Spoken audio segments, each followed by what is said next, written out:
এবার মন দিয়ে শুনুন। যিনি আঘাত বা ব্যথা পেয়েছেন, আমার কোনো উদ্দেশ্য নয় তাকে আঘাত বা ব্যথা দেওয়ার। ভালো করে মন দিয়ে শুনবেন। আমি কোনো মালার পক্ষপাতিত্ব নয়, যেটা আমার গলায় আছে এর পক্ষপাতিত্ব আমি নই। আমি যদি সময় হতো, আমি মজবুর, তো এটাও আমি খুলে ফেলতাম। এটা আমি রেখেছি কেন? কারণ এটা এমন একটা জায়গা, আর আমার সমাজ এমন একটা অসুস্থ সময়ের ভিতরে বিরাজ করছে, জোরো রুগীর মতো। কিছু দেখানো লাগে, না দেখালে এই জায়গাটা আমাকে কেউ দাঁড়াতে দেবে না।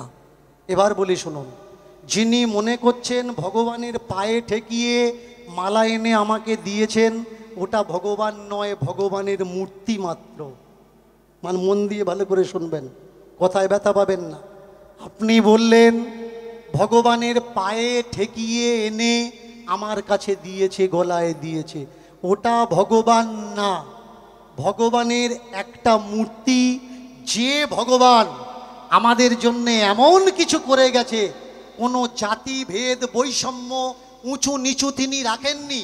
আজকের এই মানুষটা এসেছিলেন বলে তবে জাতি ধর্ম নির্বিশেষে আমরা কীর্তন করার অধিকার পাচ্ছি। তার মূর্তি আমরা অবশ্যই পূজা করব, কিন্তু মূর্তি মানে যে তিনি নয়। মূর্তি মানে যদি তিনি হতেন, পদ ভাবে আমি দেব, রদ ভাবে আমি, মূর্তি ভাবে আমি দেব, হাসে অন্তর্যামী। মূর্তিকে ভগবান ভেবেছেন, মূর্তি কখনো ভগবান নয়।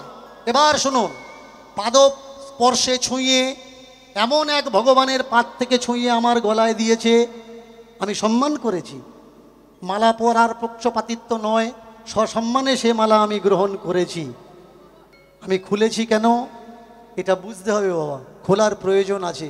তুমি আমাকে ভালোবেসে বীজ দিয়েছো, আমি পান করেছি, কিন্তু পানের একটা লিমিট থাকে, বেশি খেলে আমি মরে যাব।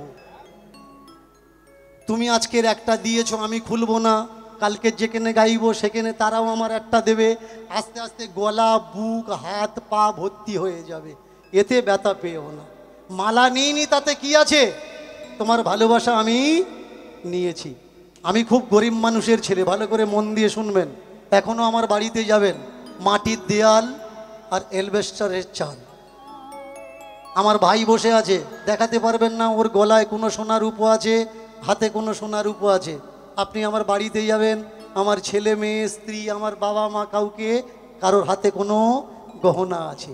এই হরি নামের কীর্তনের যতগুলো টাকা, ভালো করে শুনুন, আজকের অন দ্য স্পট ক্যামেরাতে এভিডেন্স হিসাবে আমি বলছি, আমি 3টে প্রজেক্টের উপরে কাজ করছি, 3টে পরিকল্পনার উপরে। একটা হচ্ছে আমার সমাজের মানুষ ম্যাথ মানে গণিত আর ইংলিশে কাঁচা। আপনি যখনই সায়েন্স সাবজেক্ট নিতে যাবেন, কমার্স বা আর্টসে কোনো কাজে লাগে না, কোনো কিছুতে হয় না। আপনাকে কিছু করতে গেলে সায়েন্স অবশ্যই নেওয়া লাগবে, আর এই সায়েন্স নিলে আপনাকে ম্যাথ আর ইংলিশ এ দুটো আগে লাগবে। তার জন্য আমার প্রথম প্রজেক্ট একটা ইংলিশ মিডিয়াম স্কুল, তার জন্য আমি জায়গা নিয়েছি, সেই কাজ আমি করছি। আমার দ্বিতীয় প্রজেক্ট, এখন গ্রামে গঞ্জ থেকে খেলার মাঠ উঠে যাচ্ছে। বাচ্চারা যদি খেলাধুলো না করে, বল যদি না খেলে, ক্রিকেট যদি না খেলে, ফুটবল কবাডি যদি না খেলে, তারা মজবুত হবে কি করে? তারা মোবাইলে হারিয়ে যাচ্ছে। তাই তাদের জন্য একটা বড় খেলার মাঠ, এই 2 নম্বর প্রজেক্ট। আর 3 নম্বর প্রজেক্ট, ভালো করে শুনবেন, আমার কীর্তনের টাকা দিয়ে আমি কি করছি, যেটা আমি আমার সংসারেও পর্যন্ত লাগাই না। অনেক কীর্তনীয় আছেন, তারা সারা জীবন কীর্তন করতে করতে যখন অসুস্থ হয়ে পড়ে, তাদের ট্রিটমেন্ট চিকিৎসার জন্যে কোনো জায়গা থাকে না। অনেক বাউল গায়, ভাটিয়ালি গায়, লোকগীত গায়, অনেক সাধু বৈষ্ণব ব্রাহ্মণ পূজারী পণ্ডিত এমন আছেন যারা পূজা করতে করতে ভগবানের চরণে জীবনটা শেষ করে দিয়েছেন, অথচ অসুস্থ হলে তারা চিকিৎসা ব্যবস্থা পায় না। তাই তাদের জন্যে খুব কম খরচে ট্রিটমেন্টের জন্যে আমি একটা হসপিটাল নির্মাণ করছি। এটাই হলো আমার মূল উদ্দেশ্য। সেইখানে যদি আপনাদের ছোট্ট ব্যবহারে কষ্ট পান, আমি অনুরোধ করব মা, আপনি ব্যথা পাবেন না। আপনার মালা আমি সসম্মানে নিয়েছি, শুধু খুলিনি, খোলার সময় ভিডিও চলেছে, ভিডিও দেখে নেবেন। প্রণাম করে দুটো চোখে ঠেকিয়ে তবে আমি ভাইকে দিয়েছি যে যদি কোনোদিন পরার সৌভাগ্য হয়, মালা পরতে গেলে ভালো করে শোনো, ওই যোগ্যতাটা অর্জন করতে হয়।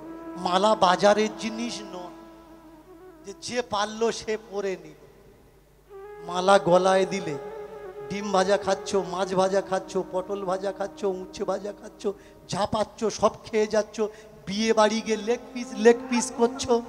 আমি ওরকম মালা পরতে চাই, আমি সেই মালা পরতে চাই যে মালার পরে আমার সব খাওয়া বন্ধ হয়ে যাবে। সেই যোগ্যতাটা যেদিন অর্জন করব, তোমার বলা লাগবে না মা, আমি মালা খুঁজে পরে নেব। এবার একবার প্রেম সে হরি বলা যাবে তো? তাই গৌর হরিবল হরিবল। মূর্তি ভগবান নয়, মূর্তিকে আপনি অনুভব করছেন, আপনার ম্যাটার। আপনি জানেন জগন্নাথের কোটি কোটি ভক্ত আছে, জগন্নাথ তাদের সঙ্গে লীলা করেছে, কিন্তু যিনি মূর্তি ভঞ্জক কালা পাহাড়, বলুন মূর্তি যদি ভগবান হবে, জগন্নাথ বলরাম সুভদ্রার মূর্তি বের করে লাথি মেরে মন্দিরের সামনে জ্বালিয়ে দিয়েছে। এগুলো মানা লাগবে। কেমন? আমি আবার বলছি, ঈশ্বর সর্বব্যাপী, সমগ্র জায়গায় বিদ্যমান। শুধু মূর্তির ভেতরে টেনে এনে তাকে ছোট করবেন না। এইবার অনুমতি দিন।